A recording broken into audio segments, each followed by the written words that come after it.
안녕하세요. 국어영역 강사 심찬호입니다. 우리는 문학은 상위권의 변수다라는 큰 주제로 장장 5시간에 걸친 긴 이야기를 함께 나누고 있습니다.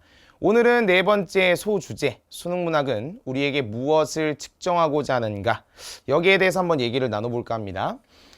다른 영상들에 비해서 오늘 저희가 다루게 될 소주제는 러닝타임이 좀 짧을 거예요.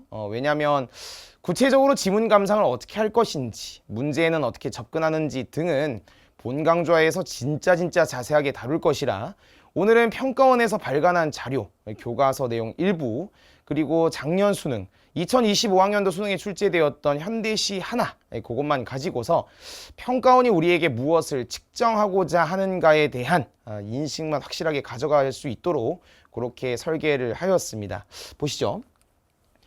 제가 이제 다른 영상에서도 계속해서 이제 인용하는 우리 학습 방법 안내서 제가 이 자료를 중시 여기는 이유는 공부를 하실 때 조금 이제 내 생각에 빠져서 방향을 좀 잘못 잡으실 수도 있잖아요. 그래서 제가 이 자료를 통해서 계속 내가 가고 있는 길이 올바른 길인지를 상기하시라고 좀 보여드리고 있습니다. 제가 이제 뭐 빨간색 밑줄을 그어 놓긴 했는데 핵심은 이겁니다. 앞서서도 계속 강조해 왔지만 결국 인간과 세계에 대한 이해, 그것이 문학에서의 핵심이다. 뭐 그게 이제 사회생활을 할 때 또 대학 가서 공부를 하는 데 있어서 중요한 건 뭐 말할 것도 없고요. 문학이라는 것을 뭐 표현 좀 그렇지만 수단으로 해서 여러분들께서 학습하셔야 되는 게 이런 거다라는 걸 말하고 싶은 거예요. 그리고 작품에 드러나는 작가의 개성. 저 개성이라는 것은 이제 주관을 말하는 것인데 이게 뭐 작가에 대한 배경 지식이 있어야 된다라는 것을 의미하는 게 아니라 작품 속에 특히 이제 시로 치면 화자가 전달하고자 하는 감정이 있을 거예요. 그 감정을 A라는 작가는 이렇게 표현하고 B라는 작가는 이렇게 표현하고 C라는 작가는 이렇게 표현하는데 그것들이 각각 어떤 개성적인 특징을 갖고 있는가, 그거를 좀 물어보려고 할 것이고요. 밑에 나와 있는 것처럼 작품을 계속 감상할 수 있어야 된다. 그리고 한국 문학이라는 것이 기본적으로 가지고 있는 특징이 무엇인가, 여기도 이해를 해야 된다는 거죠. 그래서 고전하고 현대 이거를 둘 다 출제하고 있는 거 아니겠습니까? 제가 밑에도 써놨어요, 그죠? 결국에는 지문 감상이 핵심이다라는 것을 말하고 싶은 거예요. 또 학생이 감상할 수 없는 그런 수준의 작품은 출제하지 않을 겁니다. 평가원은 늘 작품의 수준, 그 범위가 고등학교 교육과정을 벗어나지 않도록 그렇게 계속 해왔고, 실제 교과서, 여러분이 갖고 계신 교과서를 열어보시더라도 특히 어떤 교과서 같은 경우에는 대놓고 얘기를 해놨어요. 굉장히 많은 작품들을 깔아놓고 거기에서 학생들의 수준에 부합하는 작품들을 고르기 위해서 미친 듯이 노력했다, 이런 거를 좀 어필해 놓은 교과서들도 있더라고요. 일반적으로 이제 대학 교수님들하고 학교 교사분들께서 같이 이제 집필을 하는 경우가 많으니까 머릿말에 보면 대표 저자께서 그런 의견을 많이 밝혀놓은 교과서가 있습니다. 여기도 이제 보시면 요게 출제 근거예요. 기억나실라나 모르겠는데 이제 19학년도 수능이 진짜 어려웠잖아요. 그때 이제 막 여론의 십자포화를 맞을 때 평가원에서 아니다, 봐라, 이거 교과서 범위 벗어나지 않아 라는 것을 처음으로 밝혔고, 19 수능 당시에요. 그리고 이후에 계속해서 매년 수능 시험에 한해서 출제 근거를 공개해 오고 있습니다. 지금 보시는 건 25학년도 수능의 18번부터 22번까지의 출제 근거인데요. 뭐 다른 이제 갈래들도 있어요. 근데 제가 18번부터 22번만 이렇게 가져왔는데, 빨간색으로 제가 밑줄을 그어놨죠, 그죠? 감상하라고 얘기하고 있잖아요. 이제는 여기에 대해서 이견이 있으면 안 됩니다. 지문 감상은 문학의 핵심이야, 여러분. 여러분들이 감상할 수 있는 수준으로 출제하니까 자꾸 주변의 이야기를 듣고 이 검증되지 않은 이 아마추어들이 자꾸 막 감상하는 게 아니야, 공감하는 게 아니야, 이렇게 얘기하시면 저 이제 좀 힘들어져요. 평가원에서 계속 감상하라고 얘기하고 있으니까 제발 감상을 좀 해주시고요. 돌아와서 계속 얘기하듯 인간과 세계에 대한 이해를 끈덕지게 해보자. 근데 선생님, 저는 인간과 세계에 대한 이해를 하기에 이게 1년이라는 시간이 너무 짧다고 느끼는데 선생님은 어떠세요?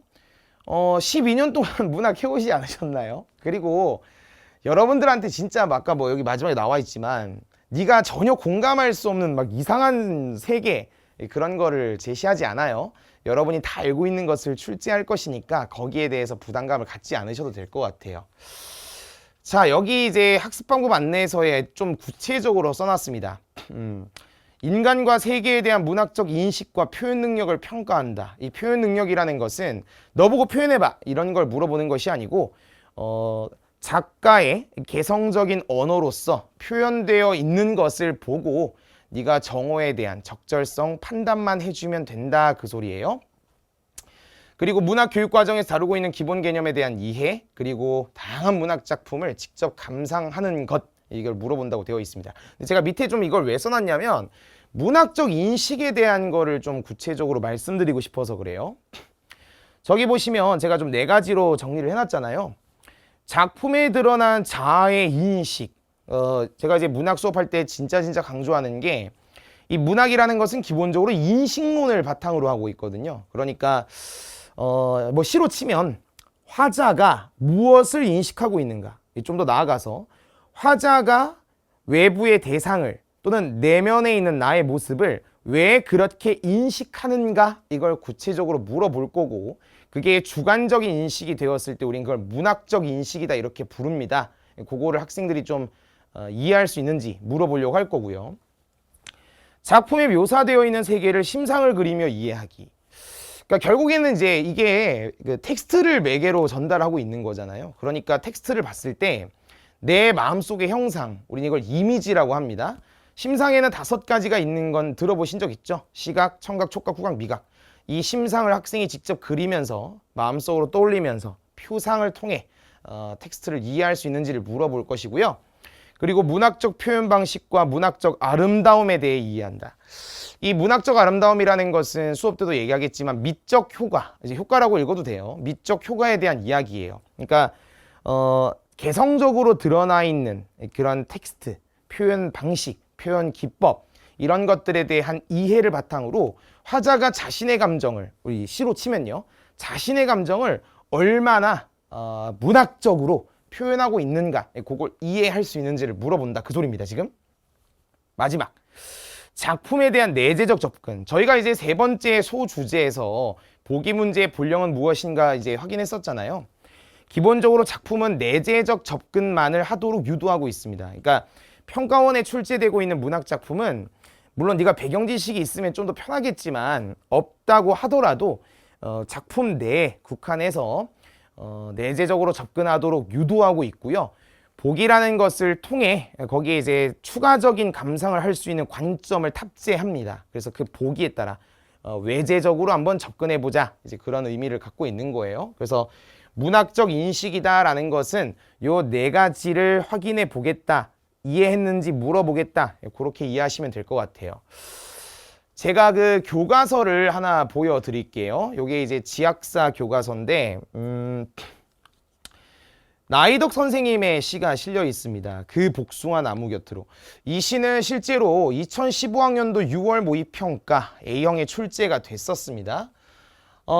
이제 간단하게 보여드리면 이래요. 여러분 이제 교과서 안 보시니까 제가 이제 가져왔습니다. 원래는 진짜 시간만 허락되고 또 저작권까지 문제까지 해결된다면 제가 이제 뭐 교과서 이제 뭐 탐독하기 뭐 이런 강좌라도 진짜 하고 싶을 정도로 교과서는 너무너무 중요한 제가 수능 문제를 접근하는 데 있어 진짜 기본이 되는 성경과 같은 그런 존재거든요. 여기 이제 시를 딱 볼 때 복숭아 나무를 그 나무에 대해서 이게 심상을 혹시 떠올릴 수 있을까요? 내가 살면서 소나무, 대나무는 봤어도 복숭아 나무를 본 적이 없는데 심지어 어떤 친구는 그 복숭아가 나무에 열리나요? 뭐 이제 이딴 소리도 막 하신다고. 심상을 그려보면 이렇지. 그 몰라도 뒤에 보면 뭐 흰 꽃과 분홍 꽃을 나란히 피우고 서 있다. 사행에 보시면 그 심상이 이렇게 그려질 거야. 요게 이제 복숭아 나무인데 실제로 이제 뭐 심상을 말이 꼬이네. 떠올리면 상관없는데 몰라도 몰랐을 때 떠올리면 되는데 아시는 분들은 이렇게 떠올릴 수 있을 거라고 생각해요. 다시 돌아옵니다. 같이 읽어보면 너무도 여러 겹의 마음을 가진 텍스트를 읽으면서 심상 그리면서 화자가 시니까요. 화자가 어떤 걸 인식하는지 한번 생각해 보세요. 그 복숭아 나무 곁으로 나는 왠지 가까이 가고 싶지 않았대요. 복숭아가 여러 겹의 마음을 가질 수 없어요. 저희가 수업 때 하겠지만 이제 의인화가 된 것입니다. 흰 꽃과 분홍 꽃을 나란히 피우고 서 있는 그 나무는 아마 사람이 앉지 못할 그늘을 가졌을 거라고. 사람이 앉지 못할 그늘을 갖고 있을 거라고 생각했고, 복숭아 나무가 여러 겹의 마음을 갖고 있어서 그냥 왠지 가까이 가고 싶지 않았다는 거죠. 그래서 멀리로만 지나쳤을 뿐입니다. 심상 한번 그려봐. 복숭아 나무를 이렇게 보는데 가까이 가지 않아. 흰색, 분홍색 여러 가지 색깔이 있고 여러 겹의 복잡한 그런 마음. 왜냐면 의인화됐으니까요. 그리고 그늘이 왠지 없을 거라는 생각에 멀리서만 이렇게 지켜봤다는 거죠. 흰 꽃과 분홍 꽃 사이에 수천의 빛깔이 있다는 것을 나는 그 나무를 보고 멀리서 알았습니다. 눈부셔 알았대요. 반복을 하고 있다는 건, 강조라는 건 들어본 적 있죠? 그럼 나는 저 나무가 흰색, 분홍색 말고도 여러 가지 빛깔, 그라데이션이 있나 봐. 여러 가지 빛깔이 있다는 것을 나무가 너무 눈부셔서 비로소 알게 됐다는 거지. 그전에는 그냥 아이고 뭐 마음이 좀 복잡해 보인다 라고 생각하고 가까이 가지 않았는데, 멀리서 이렇게 지켜보니까 나무가 굉장히 많은 색깔을 갖고 있다는 걸 알았다는 거야. 피우고 싶은 꽃빛이 너무 많은 나무는, 내가 가서 그 나무한테 물어봤거든. 혹시 피우고 싶은 색깔이 많으세요? 나무는 대답을 안 하지 당연히. 이거 전부 다 화자의 주관적 인식, 다시 말해 개성적 인식, 문학적 인식이란 말이야. 그러니까 이걸 이해할 수 있어야 돼. 피우고 싶은 꽃빛이 너무 많다고 생각했나 봐. 이거 다 이제 우리 뒤에서 하겠지만 공감이거든요. 그래서 외로웠을 것이지만, 왜 외로운데? 너무 피우고 싶은 꽃빛이 많아. 근데 나도 당장 이제 화자 입장에 내가 가까이 가고 있지 않잖아. 그게 화자 입장에선 그 전에 이렇게 보였다는 거지. 너무 복잡해.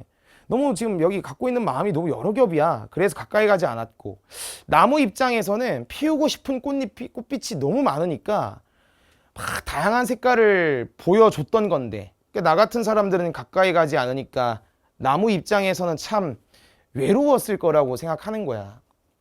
근데 외로운 것도 몰랐을걸? 그 나무는? 왜 몰랐다고 생각할까? 나무는 드러내고자 하는 꽃빛이 너무 많거든. 근데 나는 가까이 가지 않았기에 나무가 그동안 참 외로웠을 거야. 근데 아마 꽃빛을 드러내는 것에 빠져서 자기가 외로운 줄도 몰랐겠지. 그 여러 겹의 마음을 읽어내는데 참 오래 걸렸대요. 그전에는 그냥 멀리서 이렇게 보기만 했는데, 이제서야 비로소 그 복숭아 나무가 여러 겹의 꽃빛을 보여주려고 했다는 것에 그 마음을 내가 읽어내게 됐다는 것, 즉 공감하게 됐다는 거 아니겠어요? 복숭아 나무에 대한 화자의 인식이 전환되고 있는 거 확인되실 겁니다. 흩어진 꽃잎들 어디 먼데 닿았을 무렵, 흩어진 꽃잎이니까 이제 복숭아 나무가 드러내고자 했던 그 꽃빛들을 다 보여주고 꽃들은 다 떨어졌나 봐요. 조금은 심심한 얼굴을 하고 있는, 왜냐하면 꽃들이 다 떨어졌으니까 좀 심심하겠죠. 그 복숭아 나무 그늘에서 가만히 들었습니다. 저녁이 오는 소리를. 화자는 그 전에 복숭아 나무 곁으로 가지 않았어요. 근데 이제 비로소 왜 복숭아 나무가 저렇게 했는가 공감하고 이해하게 됐고, 꽃잎이 다 떨어져 버린 그 복숭아 나무 곁에서 저녁이 오는 소리를 들으니까 오랜 시간 동안 함께 했습니다. 뭐 읽어내는데 큰 어려움은 없어. 근데 이거를 심상을 그리거나 이해해보지 않고 또 경험치가 부족하니까 텍스트로만 자꾸 읽고 뭔가 긍부정만 따지려고 해서 문제가 생긴 거거든. 교과서 메뉴에 이렇게 되어 있어. 이 작품은 화자가 복숭아 나무의 참모습을 발견하는 과정을 통해 타인을 진정으로 이해하고 소통하는 것에 대해 말하고자 한 시다. 뒤에 나와 있죠. 문학의 인식적 기능에 주목해서 감상해보자고. 이거를 교과서에 이제 여러 가지 주제들이 있습니다만 이걸 계속 반복적으로 훈련시키려고 그래요. 실제로 학습 활동에 한번 들어가 보잖아. 뭐라고 되어 있어? 이 작품을 감상하고 복숭아 나무에 대한 화자의 인식과 태도 변화를 확인해 보자. 문학적 인식, 그게 어떻게 지금 달라지고 있는지, 화자의 내면은 어떻게 변화되고 전환되는지, 그거를 직접 한번 써보자는 거죠. 제가 일전에도 한번 말씀드린 적이 있는데, 제가 진짜 교과서 덕후거든요. 지금도 이제 2022 개정교육과정 들어가는 현재 고1 교과서도 열심히 지금 학습 활동 쓰고 있는데, 저도 이제 교과서를 반복적으로 읽고 학습 활동을 직접 손으로 제가 지방 가면서 뭐 제가 지방 옛날에 수업했었으니까 지방 가면서 막 이렇게 기차 안에서 열심히 쓰고 또 그걸 기출 문제를 또 풀면서 적용해보고 제가 이런 짓을 몇 년 동안 했거든요. 진짜 할 때는 너무 힘들었는데 제가 이걸 다 해놓고 보니까 문학이라는 것이 왜 중요하고 이거를 고등학교 교육과정에서 어떻게 녹여내서 아이들에게 드러내고 있는가 그거를 진짜 여실히 느꼈습니다. 실제로 이 교과서도 제가 직접 학습활동을 써봤었던 기억이 나는데 밑에 2번, 3번 다 보이죠. 뭐 1번도 마찬가지입니다만 전부 다 화자의 인식에 대해서 학생이 이해했는지 물어보고 있어. 더 재밌는 게 이거야. 뒤에 세 번째 보면 이런 거 많이 봤지. 문학 작품을 읽고 얻은 깨달음이나 새롭게 인식한 점을 친구들과 공유해보자. 수능이라는 게 교과서를 기반으로 출제하잖니? 근데 아이들은 교과서를 안 봐. 심지어 이런 것들 써보자 그러면 아니 저런 게 수능에 나와? 1번. 2번은 오지선다. 선택지 갖고 와 빨리 문제 풀게. 이런 얘기를 한다고. 직접 학생이 그 시를 읽고 내가 느꼈던 감정 또 심지어 누군가에게 공감하지 않고 처음에 잘 모르면서 쉽게 편견을 가져봤던 경험? 그런 것들을 친구들에게 이야기해보고 또 친구는 나하고 다른 경험을 갖고 있을 거 아니야? 그런 것들을 계속 공유하면서 또 이 뒤에 이제 SNS를 통해 공유해보자. 실제로 여러분들 저 친구들이 인스타그램에 막 이 시를 올리고 막 느낀 점 쓰면 막 오글거려 새끼야 막 그런 걸 왜 올려 병신이냐 막 이렇게 비아냥대니까 또 안 올리잖아. 학교에서 이런 학습 활동 혹시 해봤니? 모르겠다. 너무 시험에만 점철된 그런 학교 생활을 해서 이런 활동의 중요성을 간과하고 그냥 기출문제 풀고 사설 모의고사 몇 개 풀고 그냥 대학만 가려고 하지 않았을까 한번 반성해 봐봐. 그리고 제가 수업 때도 계속 얘기하는 건데 사실 저도 그런 게 좀 있거든요. 그러니까 우리가 이제 다음 마지막 5번째 소주제에서 이거 좀 여실히 제가 말씀드릴 건데 그 드러날 건데 말씀도 드릴 거고 저도 이게 사람이다 보니까 온전히 이제 그 편견을 갖지 않고 누군가를 보는 그게 좀 쉽지 않긴 하죠. 누군가를 만날 때 그 사람을 알고 있는 지인을 통해서 그 사람 어때? 뭐 이런 거에 대해서 쉽게 물어보고 또 쉽게 판단하고 그랬던 기억이. 근데 실제로 이제 그 사람의 진가를 알고 나서는 그 사람에게 편견을 가져서 미안하다 라고 말은 안 하지만 그냥 속으로 나 혼자 나름의 좀 죄책감을 갖고 있었던 좀 나름 끙끙 앓았던 그런 기억.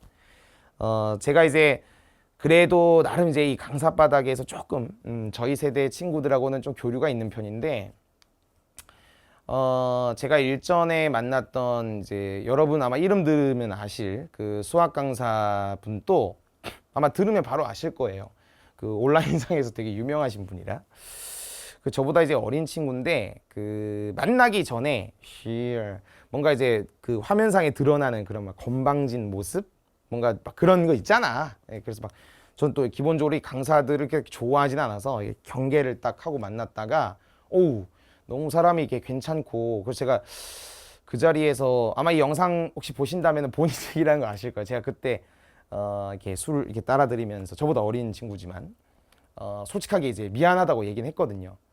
내가 너에 대해서 편견을 가졌던 것 같아. 나를 욕해라.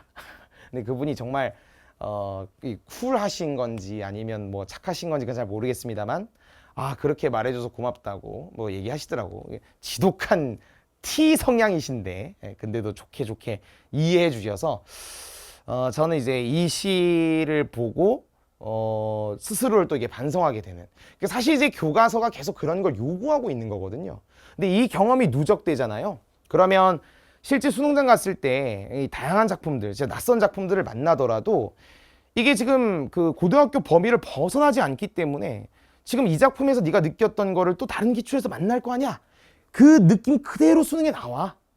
근데 다르게 표현됐을 거 아니야. 같은 생각이라 할지라도. 그러니까 작가의 개성을 이해하고 그 생각에 공감하는 것까지 이렇게 이제 출제하는 거거든. 그래서 나는 학생들한테 수업 때도 직접 한번 주인공에게 편지 한번 써봐. 또는 독후감을 써봐 이렇게 말해. 뭐 혹자들은 막 아우 바빠 죽겠는데 씨발 그런 걸 왜 시켜. 근데 아니에요. 본질이야 본질. 무슨 말인지 알지. 여튼 교과서에 나와 있는 것들 직접 한번 써보면서, 물론 많이 바쁘고 시간 없는 거 알지만 그래도 한번 해보기를 좀 권장하는 바입니다. 이거를 12년 동안 정말 좋은 선생님 만나서 끊임없이 해보셨다면 정말 다행이겠지만 말이죠. 그리고 여러분들도 아시는 것처럼 그 수능에서 지금 이제 평가원에서 그 물어보고자 하는 그 갈래들은 정해져 있습니다. 그러니까 제가 이제 문제풀이 하기 전에 잠깐 말씀드리면, 교과서를 이렇게 열어보시면 첫 번째 이제 그 제목이 이제 갈래에 대한 이해 이렇게 나오거든요.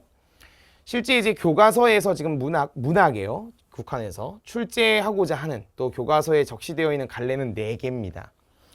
아마 이제 대학에서 전공하신 분들은 대개 이제 조동일 교수의 사분법적 체계를 따르게 돼 있는데, 대학에 조금 더 이제 그 심도 있는 공부를 해보면 이 장르론, 이 갈래라는 것이 꼭 4분법인 건 아니다. 뭐 5분법, 6분법 이렇게 하시는 분들도 있지만 여튼 교과서는 4개예요. 그래서 여러분 아시는 것처럼 이거 서정, 서사, 교술, 극, 이렇게 이제 4개로 되어 있습니다. 교과서가. 근데 아시는 것처럼 한국문학의 이해도 물어보기 때문에 이제 현대만 내는 것은 아니고요. 기본적으로 서정, 서사, 교술극 관계없이, 사실 극은 조금 이제 예전처럼 그런 마당극이나 이런 것들까지는 안 내는 것 같지만, 여튼 기본적인 전제는 이제 현대와 고전, 이거를 이제 모두 물어요. 그 현대는 된데 여기는 이제 고전인 것은 제가 나중에 수업 때도 얘기하겠지만, 고대, 우리 역사 이제 구분법이 학자마다 조금 차이가 있지만 일반적으로는 고대, 중세, 근세, 근대 이렇게 가잖아. 근대 이전에 고대, 중세, 근세, 거기 나와 있는 여러 가지 이제 작품들 중 후세에 전할 만한 것들, 그것들만 이제 가져오기 때문에 고전이라고 하는 거예요. 서정에서 현대시, 고전시가가 출제되고, 서사에서 현대소설, 고전소설, 교술은, 그러니까 아까 앞에 이제 학습방법 안내서 보면 여러 가지가 있습니다만 일반적으로 수필이죠. 그래서 출제를 할 때 실제로 여기는 단일하게 출제하고요. 교술과 극은 선택하도록 되어 있습니다. 그러니까 교술을 내면 극을 안 내고, 극을 내면 교술을 안 내는, 이런 식으로 이제 메커니즘이 짜 있고요. 극이라는 것은 이제 연극 대본에 해당하는 희곡, 일반적으로 그런 겁니다. 딴 게 나올 수도 있어요. 영화 대본에 해당하는 시나리오, 역시 극 안에서도 이 2가지 중에 하나를 선택하게 되어 있습니다. 그래서 갈래별로 가지고 있는 특징들을 물어볼 건데, 사실 이제 작가의 개성을 물어보는 것의 핵심은 현대 쪽이고요. 고전은 세계관을 물어보는 것이 주야. 그러니까 여러분들 학습하실 때 일반적으로 이제 신규생들 이렇게 들어오면 너 어디가 어려워? 열이면 열 다 이제 고전이 어렵습니다 이렇게 말하거든. 왜냐하면 익숙하지가 않아서 그래. 또 잘못 이해하고 있는 게, 단어가 중요하긴 한데 단어를 모르면 아예 풀 수 없다, 또는 해석을 못하면 끝장이야. 근데 실제 고전에서 학생들에게 물어보고자 하는 핵심은 선인들의 삶을 이해한다, 이렇게 교과서에 나와 있거든. 그러니까 다시 말해 세계관을 물어보는 게 핵심이다 이 말이야. 그러니까 공부를 하실 때 방향을 좀 잘 잡아주셨으면 좋겠고, 복합지문으로 출제할 때는 서정과 교술, 서사와 극을 일반적으로 묶어요. 제가 일반적이라고 하는 것은 그동안 이제 여러 가지 변형 출제가 있었기 때문이야. 예를 들어 17학년도 수능 같은 경우에는 김수영 선생의 구름의 파수병과 이강백 선생의 느낌 극락 같은 이거를 갑자기 괴랄하게 이렇게 조합을 해서 출제한 적이 있거든. 그런 식으로 내는 경우도 있지만 근자에, 그러니까 15개정 교육과정 들어와서는 일반적으로 요 루트를 따르게 되어 있다. 근데 이제 평가원에 나온 적은 있어도 수능에서는 현재 시점 기준 극은 잘 출제하지 않고 이 수필에 좀 더 방점을 두고 있는 것 같아요. 뭐 여러 가지 이야기들이 있는데 아마 이제 희곡이나 시나리오를 출제하시는 교수님이 섭외가 안 돼서 주로 수필을 낼 것입니다. 뭐 다 넷플릭스 가셨나 봐요.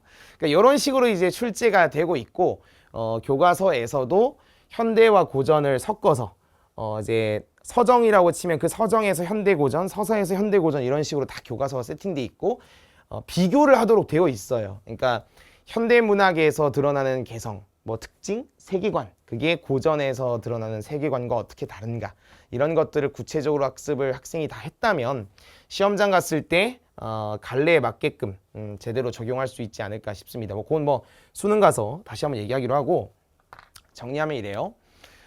지금 이제 평가원에서 문학을 통해 우리에게 측정하고자 하는 것이 무엇인가? 인간과 세계에 대한 이해를 바탕으로 한 공감 능력 측정. 그때 작가가 어떤 식으로 자신의 인식을 텍스트로 드러내고 있는가, 개성을 물어볼 것이다. 그리고 학생들이 작품을 직접 감상하도록 유도할 것이다. 또 작품의 수준과 범위가 고등학교 교과를 벗어나지 않도록 할 것이다. 그래서 4개 갈래, 서정서사 교술극에 맞춰가지고 출제를 한다. 이렇게 이해하시면 될 것 같아요. 그러면 우리 아까 나이덕 선생 작품은 간단하게 했지만 요거는 조금 딥하게 한번 들어가 볼까요? 촬영하고 있는 시점 기준으로 가장 빠른 게 이제 2025 대학 수학 능력 시험이니까 여기 현대시 가해 장성남 선생의 배를 밀며 와 23번 문제를 간단하게 풀면서 무엇을 측정하는지 한번 확인해 보도록 합시다. 제가 이제 문학할 때 계속 강조하는 게 이건데 텍스트를 그냥 읽으려고 하지 마시고요. 화자가, 시니까요. 화자가 무엇을 인식하고 있는가, 그거를 좀 생각해 보시고, 아까 말씀드렸듯 텍스트를 통해서 자연스럽게 이미지가 그려져야 돼, 심상이. 그리고 내면 세계가 나왔다면, 그 내면이요. 화자의 내면이 나오면 공감하려고 노력해야 돼. 가장 베스트는 뭐 시험장에서 그렇게 하면 안 되겠지만, 공부할 때는 자신의 경험을 이렇게 직접 이 시에 집어넣어 보고, 글로 써보고 친구들과 공유해보고 이런 거 하는 거 짱일 것 같아요. 가볼까요? 배를 밉니다. 심상 그려보세요. 화자께서는 이제 배를 밀려고 하시나 봐요. 배를 밀어보는 것은 아주 드문 경험이래. 하긴 뭐 배를 미는 경험이 그렇게 많진 않겠지. 희번덕이는 잔잔한 가을 바닷물 위에. 심상 한번 그려볼래? 가을에 네모치고 계절적 배경입니다. 그것보다 바닷물이 희번덕인데요. 왜 희번덕이는 걸까? 요런 심상 그려지지, 그지? 물론 지금 아직 배를 안 밀고 있지만 요거를 떠올려 보라는 소리예요. 배를 이렇게 밀어놓고는 배를 이제 쫙 밀고 있는 중인 것 같아. 희번덕이는 그 가을 바닷물에서 배를 이렇게 밀고 있어요. 미는 거 맞겠죠? 일단 심상은 그려질 거라 봅니다. 온몸이 아주 추락하지 않을 순간의 한 허공에서, 제가 이거 예전에 설명회 영상에서도 한번 보여준 적이 있는데 봐봐. 온몸이 아주 추락하지 않을 순간의 허공이니까 배를 밀다가 최대한 배를 밀었을 때 그 밀던 힘을 한껏 더해서 밀어주고는 쫙 하고 아슬아슬이 배에서 떨어진 손, 이제 배가 내 손을 떠났어요. 그 순간 환해진 손을 허공으로부터 거둔다. 자, 여기를 좀 이해해보자. 봐봐. 화자가 뭐 아주 드문 경험이야. 배를 미는데 최대한 온몸이 추락하지 않을 그 순간까지 밀고 그 허공에서 탁 배가 손을 떠나게 됐을 때 그 순간 환해진 손을 허공으로부터 거둔대요. 왜 손이 순간 환해졌을까? 심상 한번 그려봐. 이거를 시험장 가서 할 수 있다 없다를 떠나서 왜 손이 순간 환해졌을까? 화자 뭐 보는데? 밀 때는 배를 이렇게 보면서 밀었을 거야, 그지? 그러니까 배가 이제 탁 내 손을 떠나는 순간 비로소 내 손을 인식하게 된 거 맞잖아. 손을 보는 거니까. 근데 왜 순간 손이 환해졌을까? 갑자기 막 밝아진 거야? 또 의미 집어넣지 말고 선생님 배가 떠났잖아요. 너무 기분이 환해졌어요. 그래서 환해진 거 아닐까요? 그렇게 이상한 소리 하지 마시고, 지금 화자가 바닷물에서 바다에 들어가서 이렇게 밀고 있는 중이잖아. 그러면 그 주변 분위기가 어때? 상황이 어땠어? 괜찮니? 그럼 봐봐. 여기 이렇게 손을 대면 환해 보이잖아. 그러면 순간 환해졌다는 거는 갑자기 뭐 이렇게 하느님께서 이렇게 플래시를 들고 있다가 가르고 있다가 배 밀었나? 야!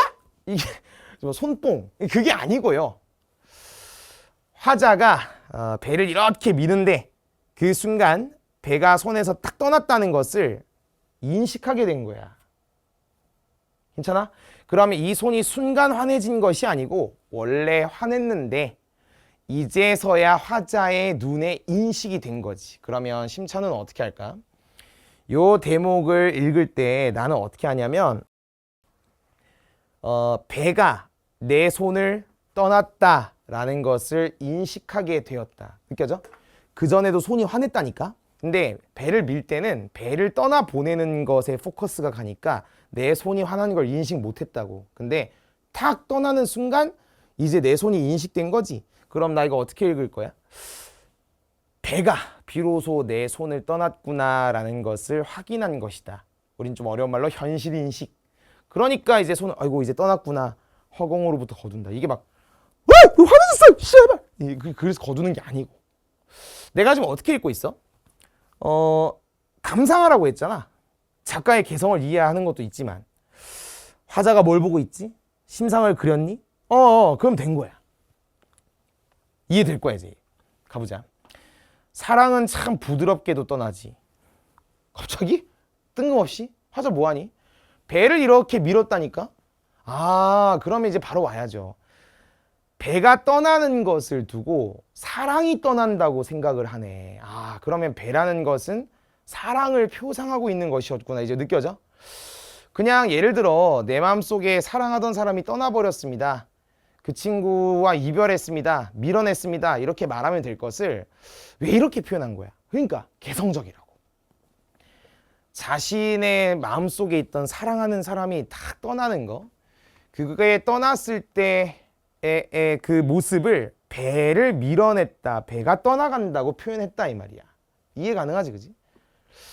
보이지도 않는 길을 부드럽게도 배가 아주 뭐 열심히 잘 이제 밀어서 떠나고 있어요. 이제 무슨 뭐 보트 가고 있는 거 느껴지죠, 그죠? 이제 완전 떠났습니다. 보이지도 않는 길, 개 잘 보이는데, 개 잘 보이는데 왜 그런 거야? 요런 이제 주관, 요런 개성, 요런 거 이제 문제로 나온다고 좀 이따 확인해보면 알겠지만, 배를 한껏 세게 밀어내듯이 슬픔도 그렇게 밀어내는 것이지. 그래, 사랑하는 사람, 했던 사람이죠, 그죠? 걔를 온전히 다 밀어내면서, 걔를 떠나보내면서 내 마음속의 슬픔도 밀어내는 것이지. 그래, 맞아. 사랑을 떠나보낸다는 건 이런 거지. 깨달음. 배가 나가고 남은 빈 물 위에 흉터. 뒤에 이제 흉터 그죠? 그 이제 여기서 흉터라는 건 뭐예요? 사실 물리적으로는 배가 떠나면서 만드는 물길이겠지만 사랑하는 사람을 떠나보냈을 때 내 마음속에 남아있는 흉터라고 이해해야겠죠. 잠시 머물다 가라앉고 그 흉터가 사랑하는 임을 떠나보내면서 내 마음속에 남은 상처가 있을 것인데 그게 이제 다 가라앉은 거야. 근데 내 안으로 들어오는 배요. 아무 소리 없이 밀려 들어오는 배요. 자, 이제 이 대목으로도 문제가 나왔어. 구체적인 구절들에 대한 감상을 요구하고 있거든. 이게 지금 배가 가다가 와우! 이건 아니겠지. 내 안으로 내 마음으로 들어왔으니까 이게 다 성찰이야. 말해봐. 이제 흉터가 가라앉았네. 근데 내 안으로 들어오는 배요. 아무 소리 없이 밀려 들어오는 배요. 배라는 것은 내가 사랑했던 사람을 표상하는 거 아니었니? 그러면 배가 내 마음에 다시 들어오는 게 뭔데? 나는 물론 이제 이게 EBS 당시 연기였고 EBS의 해석도 있습니다만 우리가 이제 이걸 처음 봤다고 했을 때 이렇게 가야지. 사랑하는 님과 이별을 했어. 떠나보냈어. 근데 이별의 슬픔도 떠나보내고 그로 인한 상처, 흉터도 가라앉았어. 근데 내 마음에 배가 들어온다는 건 물리적으로는 그 대상을 떠나보냈지만 내 마음에서는 온전히 그 대상이 떠나지 않고 남아 있습니다. 이렇게. 왜 오야? 오, 예스. 그게 아니라 온전히 떠나보내지 못했구나 내가. 이제 그런. 괜찮잖아. 아무 소리 없다는 것은 배가 쾅 들어온 게 아니라 내가 인지하지 못한 사이에 온전히 사랑하는 대상을 떠나보내. 눈물 날라 그래 갑자기. 갑자기 옛날에 헤어졌던 여자친구가 생각이 떠나보냈는데 돌아보니 내 마음을 성찰해 보니 여전히 마음속에 남아 있더라. 공감이 혹시 안 되니? 아니 그런 생각 없니까? 내가 사랑하는 누군가가 있어 자기야. 근데 떠나보냈어. 그게 뭐 어찌됐든 뭐 내가 차였든 내가 찼든 떠나보내는데 온전히 잊히니? 그러니까 내가 그 사람을 떠나보냈으니까 이제 내 마음속에 없다니? 아니에요. 저희 와이프 잘 모르는데 아닙니다. 위험한 얘기 하지 맙시다. 자, 이제 다 마음속에 오해하지 말고 남아 있는 거죠. 뭔 말인지 알지? 사랑이라는 감정은 없어. 미안하지만. 근데 그 시절의 추억, 그 시절의 감정 이런 것들은 남아 있지. 근데 지금 무슨 위험한 얘기하고 있네 지금. 우리 감독님 지금 바로 이제 편집하려고 메모하십니다. 이해되셨죠? 감독님도 그런 거 있잖아. 우리 감독님으로 말하자면 제가 감독님하고 좀 알고 지낸 지 오래됐는데 감독님이 저번에 이제 여자친구를 만났는데 외국인이셨죠? 근데 소리 소문 없이 헤어지셨더라고. 그때 우리 감독님 참 원래 술 잘 안 드시는데 술 엄청 먹으면서 뭐 일이 있었나 봐. 그 감독님도 지금 제가 이거 설명하면서 본인 또 그래 완전 이해돼 안 돼 감독님. 배를 완전히 떠나보내지 못했잖아. 여기 감독 표정 봐봐 지금 카메라 내 돌려줘야 되나? 내 안으로 들어오는 배야. 씨발. 지금 내가 감독님하고 뭐 하는 거야 지금? 내가 느낀 감정을 공유. 그러니까 연애를 나는 사실 이래. 이게 오늘 뭐 마음대로 할게 수업. 나는 그렇게 생각해. 그러니까 중학교는 그렇다. 고등학교 때 우리가 진짜 선진국이긴 하지만 아직도 이 하이스쿨 스튜던트들한테 뭔가 자꾸 입시라는 굴레에 애를 집어넣고 연애를 하는 건 죄악이야. 야, 내가 수업 때 혹시 뭐 아직 안 들어보셨나요? 수업 때 내가 야, 입시생이 무슨 연애야. 내가 이런 얘기 한 번도 한 적 없다. 왜냐면 연애를 해봐야 돼.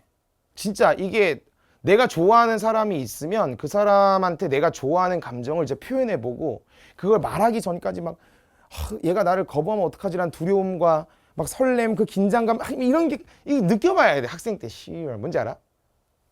오해하지 마. 내가 좋아하는 마음 표현한다고 매일같이 그 사람의 집에 숨어있고 그런 스토킹 변태 그런 거 말고 뭔지 알지? 그리고 나서 이루어질 수 없는 사람, 물론 짝사랑이긴 하지만 이루어질 수 없는 사랑이다라는 걸 깨달았을 때 이제 좀 웃기긴 하지만 걔를 이제 내 마음속에서 온전히 다 떠나보내야겠다. 이별의 슬픔, 상처 다 가라앉지만 지저스 크라이스트 온전히 떠나보내지 못했구나. 내 마음속에 여전히 남아있구나. 이걸 느껴보는 거. 이걸 친구들하고 대화하고 이걸 해봐야 되는데 이런 건 안 하고 맨날 강사들 평가질이나 하고 커뮤니티 들어가서 개 같은 소리나 짓거려대고 이게 맞냐고. 이게 선생님 그런 것도 강사에 대한 제 마음을 표현하는 거니까 문학에 도움돼. 야 이 새끼야, 그거랑 좀 다른 문제인 것 같아. 감동적인 시였습니다. 가볼까요? 23번입니다. 아주 추락하지 않을 순간에 배를 밀던 손이 아슬아슬 배에서 떨어졌다. 그럼 느껴지지? 결국에는 이제 내 마음속에서 그러니까 이제 다시 배를 밀어버린 거니까 떠나버린 거지. 내가 사랑하는 그 존재가. 이별의 정서적 긴장감. 이거를 그냥 아무 생각 없이 만나봐요 이렇게 하지 말고, 긴장감이라는 것은 제가 이제 수업 때도 독서할 때도 했는데 이거 괴리감이거든요. 괴리라는 것은 동떨어지다 어긋나다. 그러니까 이별을 했으니까 내 마음에서 떠나고 있죠. 그 전에는 안 그랬는데 떠나면서 이별하면서 이렇게 괴리감이 생기는 거잖아. 그러니까 맞다고. 2번이야. 아니 길 잘 보여. 근데 왜 보이지도 않는다고 하는 거야. 이런 게 우리가 이제 뭐 수업 때 하겠지만 실제로는 보이는데 보이지 않는다고. 이게 다 상상적 세계거든. 내 주관에 따라서 그렇게 표현한 거야. 보이지도 않는 길은 사랑이 떠나는 길이라는 점에서 이별의 막막한 상황. 그러니까 그냥 만나봐요 이렇게 뭉개지 말고, 내가 이별을 하면서 사랑하는 존재가 떠나가는 걸 보는데 길이 보이지 않는다고 하는 거는 나의 내면 속의 감정이 막막하기 때문에 그렇게 보이는 거고, 실제 그 마음에 따른 상황을 이런 공간으로 형상화시켰다. 구체화시켰다. 좋아요. 3번. 느껴지지?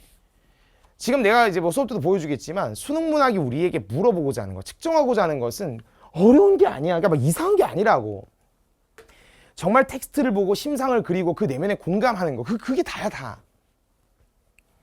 슬픔을 밀어내는 것을 배를 밀듯 한껏 세게 밀어낸다라고 하는 것은 이별의 아픔을 떨쳐내려는 태도다. 태도 따위가 중요한 게 아니라 당연하지. 배가 그런 거였잖아. 배가 나가며 생긴 흉터가 잠시 머물다 가라앉는다는 것은 이별의 슬픔이 잦아든 상태에 있다. 흉터가 가라앉잖아. 그러니까 문제 없는데. 이 개성적인 언어를 이해해야 돼. 이제 해봐. 들어왔어. 소리 없이 밀려왔어. 밀려 들어온 배는 아무 소리 없이 다시 돌아온 배라는 점에서 대상과의 재회라는 건 다시 만나는, 이게 예상대로 이루어졌다? 이별했는데 다시 만났다? 아이, 재회가 이루어진 게 아니라고. 또 예상도 안 했고 다 틀렸어. 이것은 대상과 재회를 한 것이 아니라 물리적으로는 사랑하는 존재가 떠났지만 여전히 내 마음속에 남아 있습니다, 이 소리라고. 가능하지? 정답이 5번이야.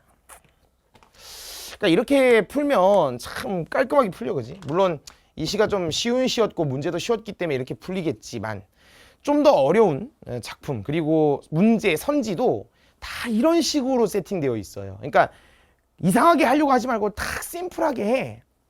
수능 문학이 우리에게 측정하고자 하는 게 뭐야? 갈래에 대한 이해, 한국 문학에 대한 이해, 작가의 개성에 대한 이해, 수많은 이해가 있겠지만 결국 핵심은 인간과 세계에 대한 이해를 바탕으로, 그게 심상으로 그려지면서 그걸 바탕으로 공감할 수 있는가를 물어본다. 그거를 잊지 마시고 접근해 주시면 좋을 것 같아요. 제가 이게 짧게 한다고 했는데 또 어느 순간 길어져 버렸네요. 제가 오늘 시간만 허락하면 이 시 가지고 진짜 여러분과 공유할 수 있는 이야기, 여러분들 또 SNS, 야 심찬우가 이랬대, 나도 이랬대, 이렇게 올리는 한번 활동을 직접 해보면 좋겠지만 인생이 또 그렇게 쉽지 않습니다. 나중에 대학에 가시든 그렇지 않든 뭐 잠깐 얘기해주면, 아유 새끼들아 잘 봐. 15살 너무 어린가? 하여튼 이때부터 이제 19, 그 다음에 20살부터 25, 이 내가 경험해보니까 그래.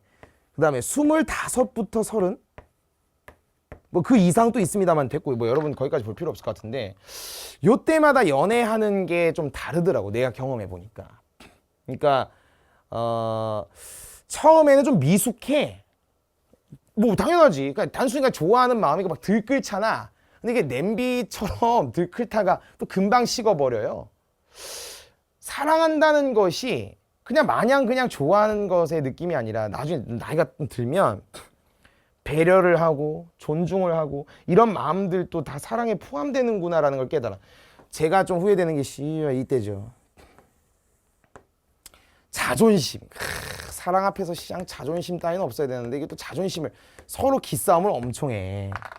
이 사랑이라는 게 이제 그 동그라미와 세모가 만나서 이게 안 맞잖아 이게. 요거를 이제 서로 이렇게 배려하면서 깎아가는 거. 뭐 동그라미 세모 좀 그런 거. 네모와 세모. 해보자. 네모와 세모.